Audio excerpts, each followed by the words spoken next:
Hi, my name's Caroline Deakin and I'm part of the clergy team at St Michael's Without. Well, before I hand over to the wonderful Nicola, who has made all this possible, we just wanted to say a really big welcome to you all, and we hope that you enjoy this YouTube wreath making workshop. Enjoy. Thanks, Caroline. Well, it's really good to have you with us for this tutorial. You're going to, by the end of this tutorial, or as many times as you need to pause it and rewind it and all of that, you're going to end up with a wreath a little bit like this one. Okay, yours won't be exactly the same because it's really unlikely that you'll have the same greenery that I've picked. And in fact, the one I make today during the tutorial won't be the same as the one I've just shown you either.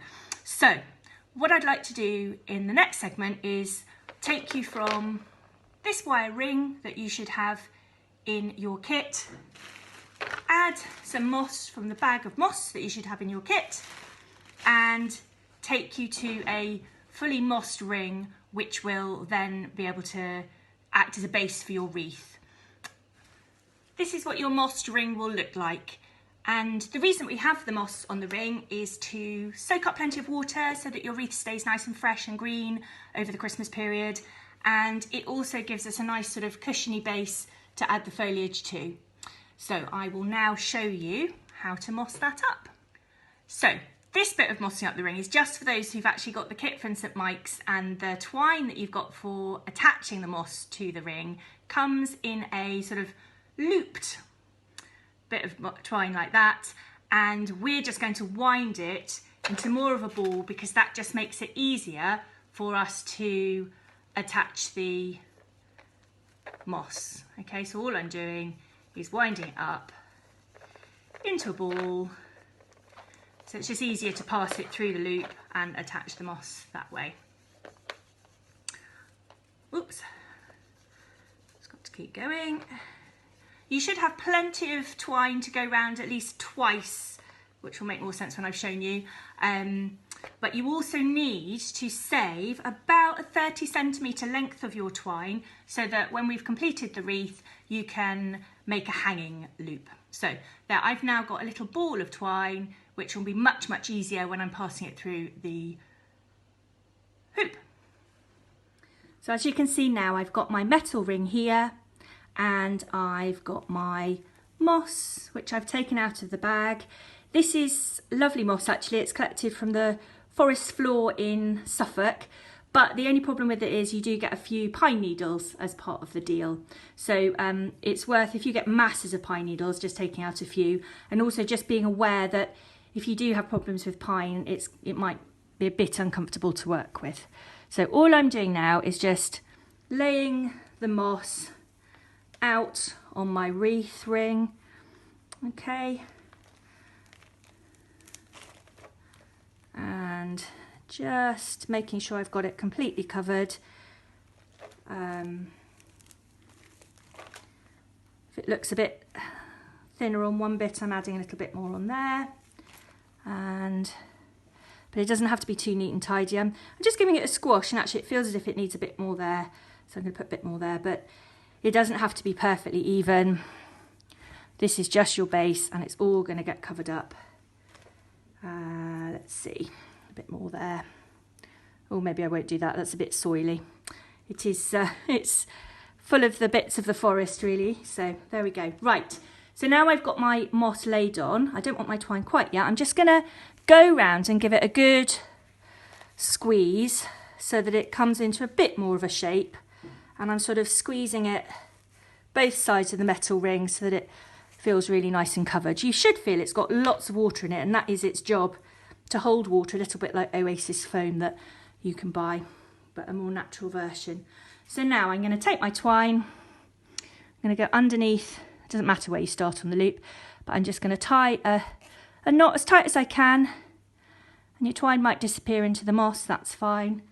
So I've just tied on to start with, and all I'm going to do is I'm going to go underneath the wreath, pull the twine back up, and just keep going around like that, trying to squeeze the moss as I go round, pull it as tight as it will go, and I'm just going to keep doing that until I've gone round once to start with. Okay. But if you don't get it tight enough the first go, you will be going round again, so don't worry too much.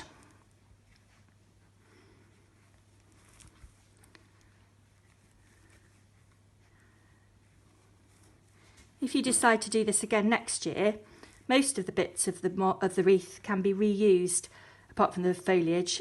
So do feel free to save your ring. And if you need more moss and you don't fancy ordering it from the florist supply that I did, most garden centres will sell bags of what they call sphagnum moss, and that is a really good moss to use. Right, so I have gone round once now, fairly tightly, and I'm just going to go round again until I run out of twine in between the places where I went last time. But again, it doesn't really matter. It's not a precision exercise, and you won't see this once it's all covered with foliage. Okay.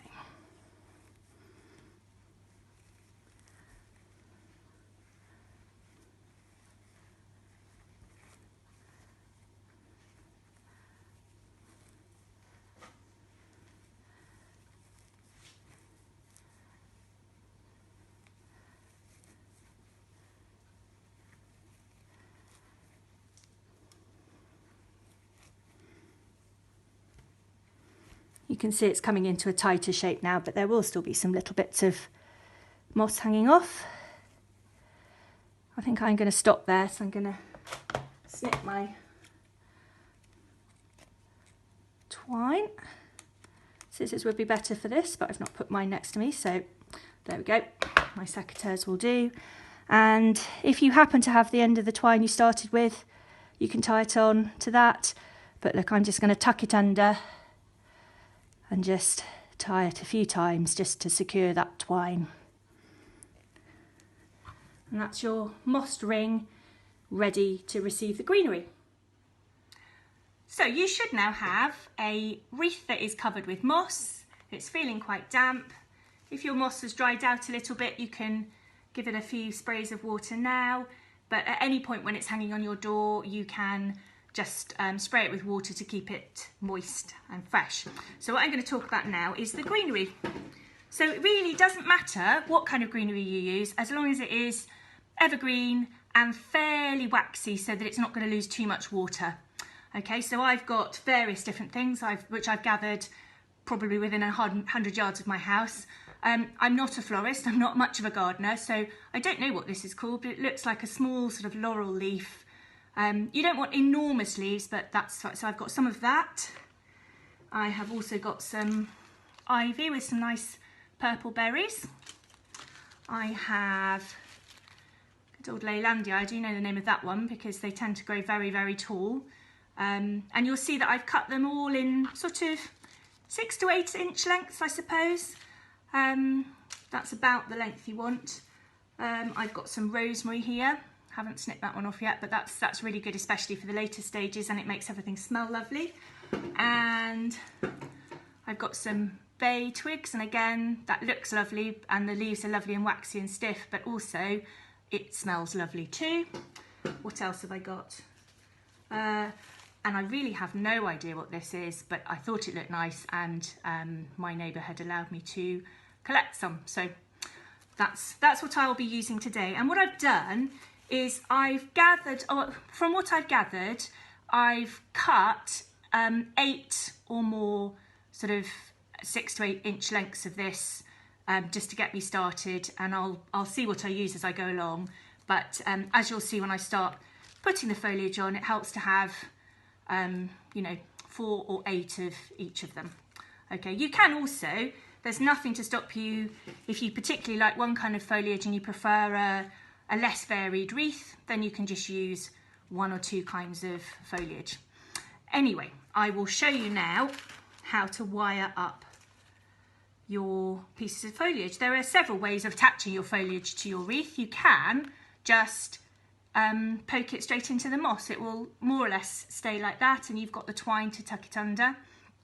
But I quite like to wire up some, so I've got my piece of wire that you've got in your kit. I'm going to cut them roughly in half, okay? And then I'm going to take my piece of foliage and just wrap the wire once around. Okay, so it ends up looking a bit as if it's got a hair grip on it. So I've just wrapped it once around. It's always a little bit harder to show this on a video than in real life, but that's more or less what we're aiming for. And I'm not going to bore you by showing you me wiring up 8 of these and 8 of my ivy and 8 of my leylandii, but that's what I'm going to go off and do now. So I've now got a decent pile of these laurel type foliage all wired up, and I've got a decent selection of these ivy sections all wired up. I've got 8 of each actually and a couple of spares. So I'm now going to show you how I start to attach the foliage.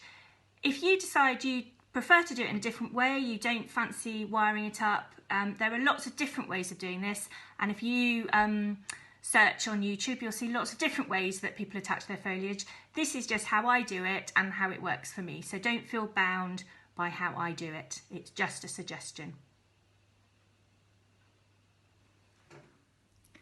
So I've now got my wreath and I've got my foliage. What I tend to do, all my wires just slipped off, that does happen sometimes, don't worry. I tend to think about a clock face.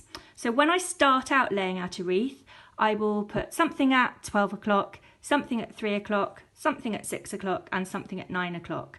And it just helps to start off the shape, and after a while you'll just start putting things in where they feel right. And you also kind of want a direction that your foliage goes in. They don't tend to go completely vertical, they tend to go one side or another, and I'm going to go in this direction. So I'm taking my piece of foliage, I'm just going to tuck it slightly into the moss because I can and because that will help it to stay firm, and then I'm taking the 2 bits of wire, one to one side of the metal ring and kind of feeling the bottom and tucking it in, and one to the other. So that's my 12 o'clock piece of foliage done. I'm doing another piece the same, which I think helps, and I'm just going to do the same thing at roughly 9 o'clock on my wreath, tuck it in, and then bend the wires around the wreath at the back. You should feel that they can tuck in all right.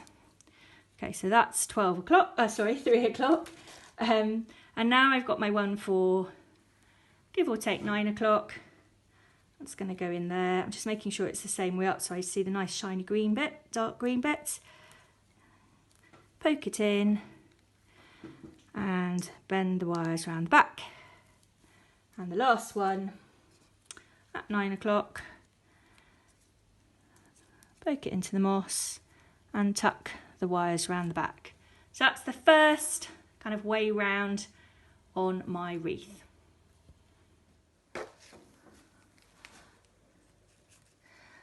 So I'm tucking the end of my foliage into the wreath ring and just tucking the ends of the wire around the metal ring. Oops. Here we go, here's the next one.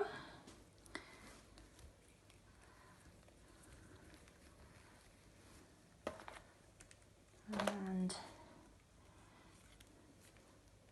I was trying to work out what time on the clock these would be, but it got a bit complicated. So they're just in between each of the other pieces you've put on so far. I've got one that hasn't been wired yet, so I'm just going to wire that one up. Okay.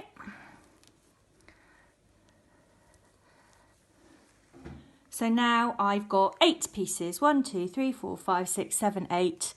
I've chosen to carry on with the same greenery, but you could just as easily choose something different if you wanted to. So that's my ring set up, and now I'm going to carry on and fill in the gaps between each of those 8 pieces. So I'm going to carry on, I think, with some ivy this time. So you can carry on with exactly the same foliage if you like. I'm going to start now with some ivy. So it's the same thing. I'm poking it into the moss and then bending the wire round.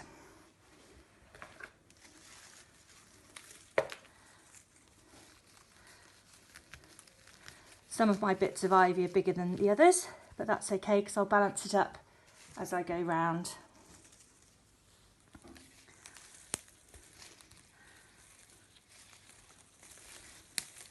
It's quite a big twig to fit in. That's okay. Right, bend the wire around. Here comes another piece of ivy. No. Into the moss. Wires round. Oops, my wire slipped off. Sometimes that happens to me. Into the moss. Wire round.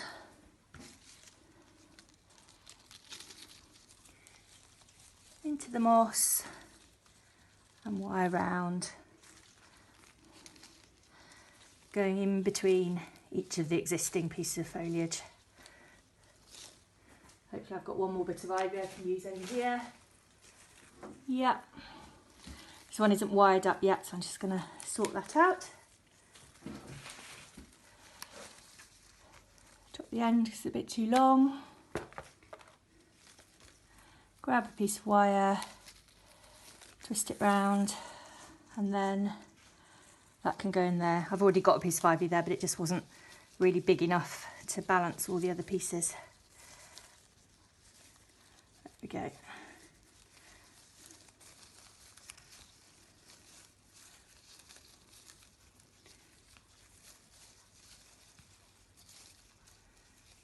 So that's me gone round twice now, so it's starting to look quite busy and quite full. I will probably go round once more now, and then I'll have a look at how it looks. I'm just going to switch the video off now and have a think about it. So now you can see, I'll just poke my head through the middle. You can see that I've gone round, I lose track now, three times round with my greenery, and it's looking quite full. I could probably get away with leaving it as it is. The moss doesn't look horrible underneath, but I'm going to fill in some gaps with some more greenery. So I've got some of this wired up. I would love to tell you what it's called, but I don't know. So it smells quite nice. So I'm going to go over to show you that happening. Here we go.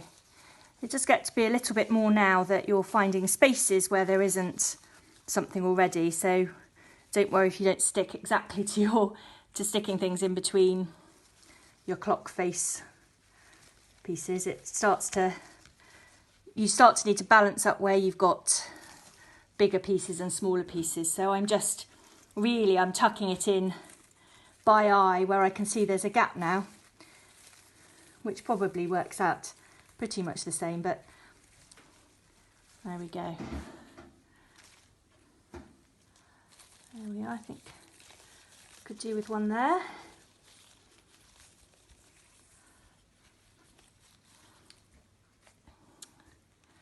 And another one there.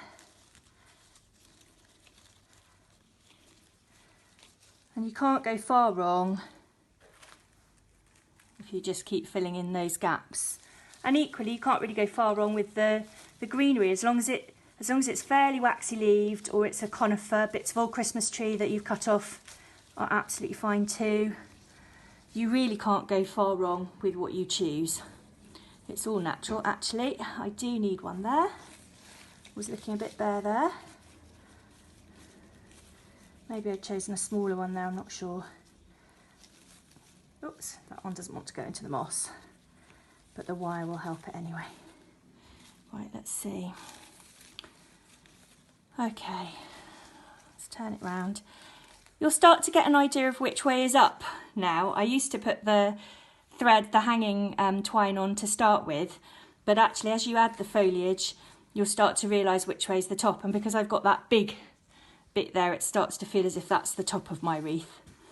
Okay, so now it's looking fairly well filled around the edges, but you can see in here, you can see quite a lot of moss in the centre, and that's when I start to add some shorter bits of foliage. This is bay, so it's going to add to the smell again. So I'm going to pause now, wire some of those up and show you that bit. So I've been away and I have wired up some bay. These are a little bit shorter than the other bits I've been using because I'm going to tuck them in the centre of the ring, so they don't want to be quite as long, otherwise we'll end up with no hole at all in the middle of the ring, and we don't want that to happen. So I've got quite a few of these twigs of bay all wired up, and I'm just gonna pop across, and I'm not going to try and concentrate too hard on my clock face now. It's really more a case of just going around the inside and popping these in. You might even find if they're fairly woody twigs, you don't even need the wire with these.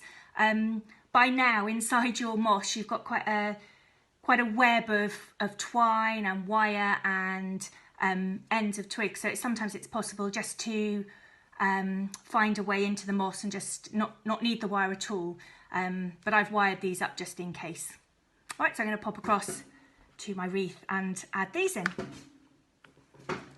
Okay, so I'll start at the top, but there's not really a particular need to now. So same thing as before, going round in a little bit of a direction. It's not quite as important now. Just find a way into the moss and then help the wire around the metal bit of the wreath ring. That's it. There's another one. To find a little way under all the leaves now to actually get your wire stuck in. But as I said, it's not that critical now because these shorter twigs will generally stay by themselves. It's just an added bit of security to make sure your greenery stays put.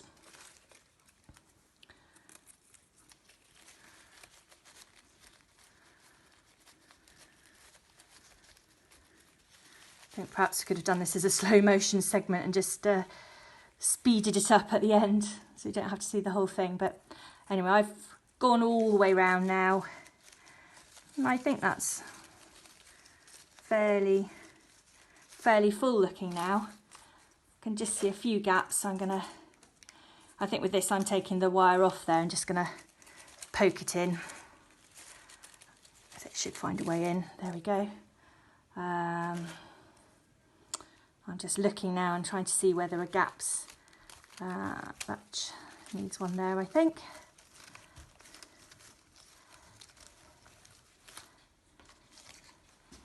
I've done a fair few workshops now, and I've never seen anyone come away with something that isn't lovely to put on their front door.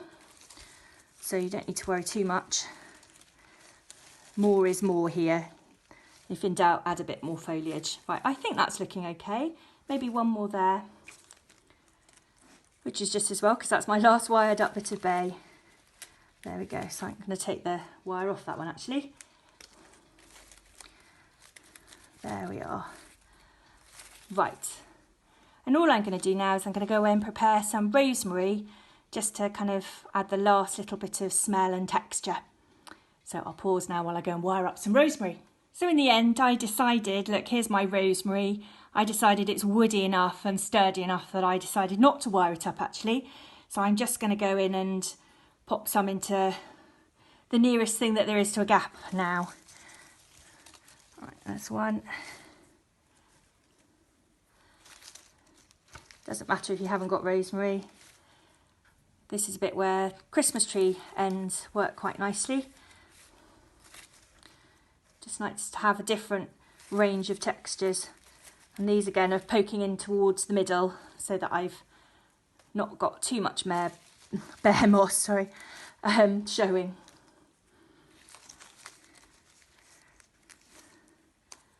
Let's see, I think there's probably room for a few more.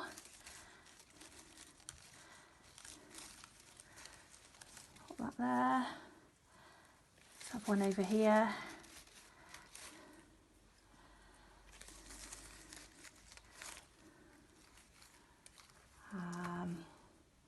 Yeah, I'm pretty happy with that actually.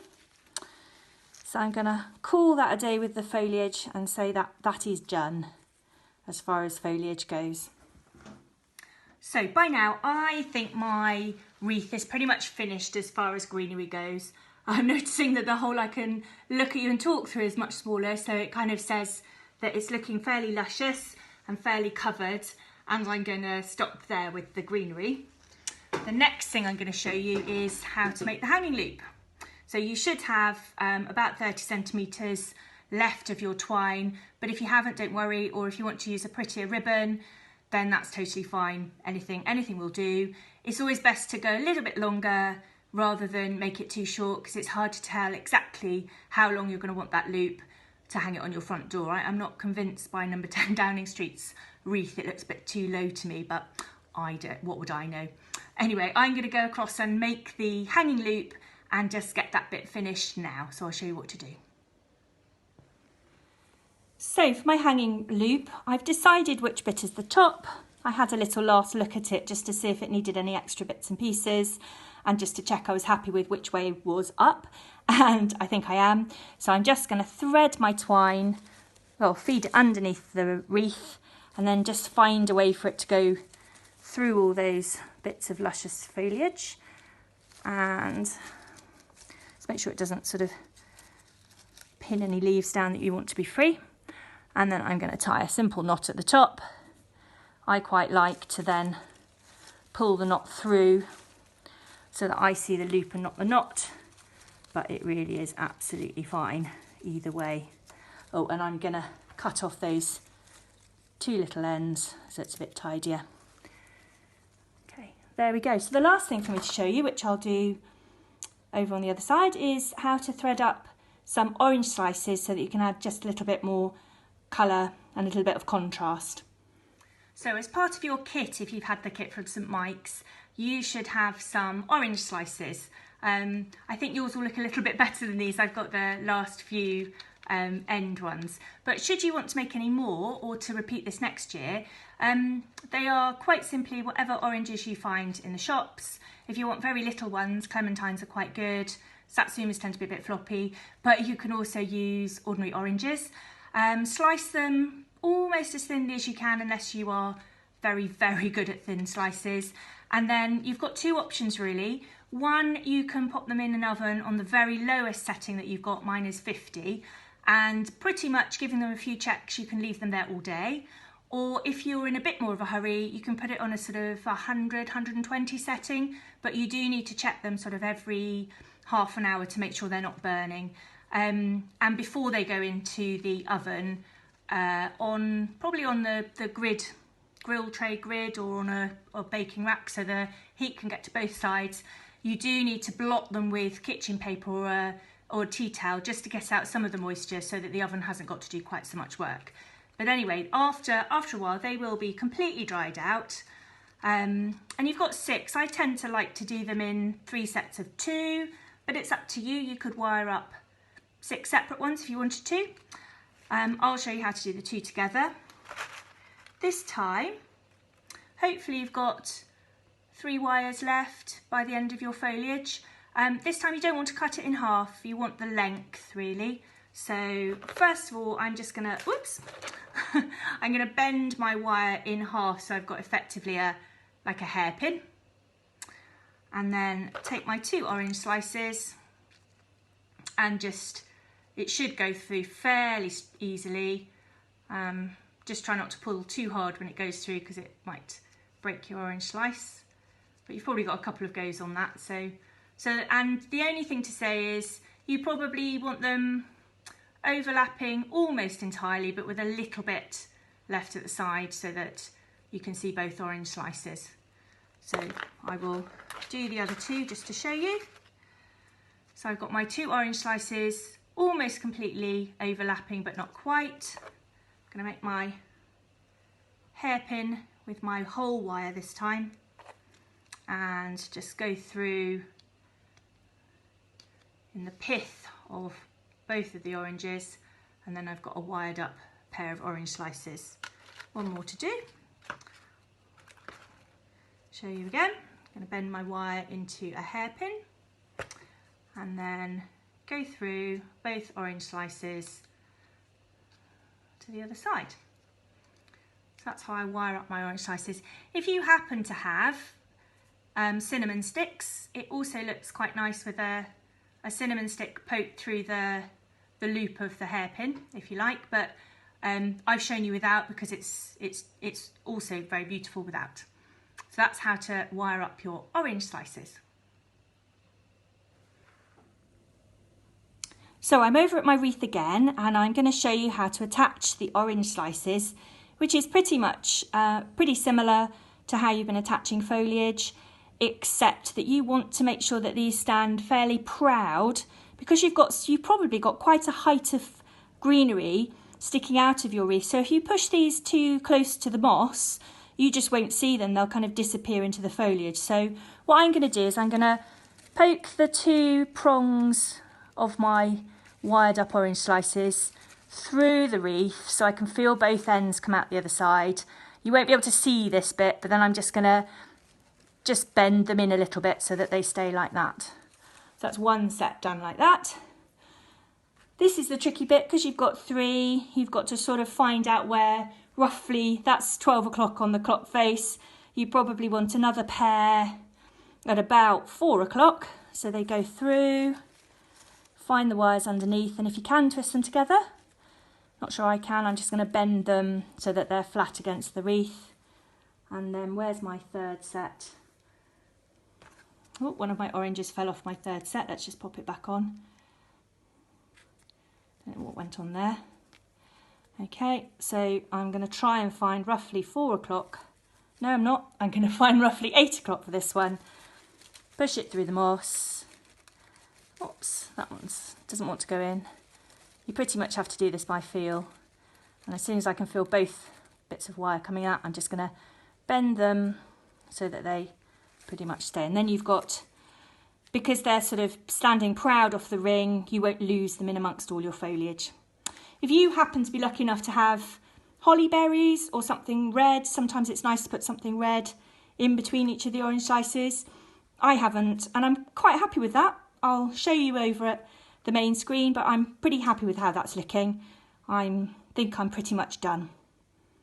So the only thing for me to do now is to show you the finished wreath. I'm going to try and find the hanging loop so I can show you. So that's my wreath.